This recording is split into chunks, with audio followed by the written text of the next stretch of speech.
You upload your load curve, which comes as an Excel file. Here you map the date column, the energy column, and the units. Then you normalize the data and apply the corresponding ATR tariff.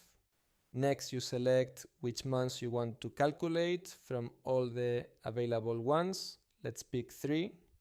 And here we have the indexed pricing calculation. If we click Edit Formula, we get several template types: simplified, standard, pass-through, and inside you can see the description of each component as well.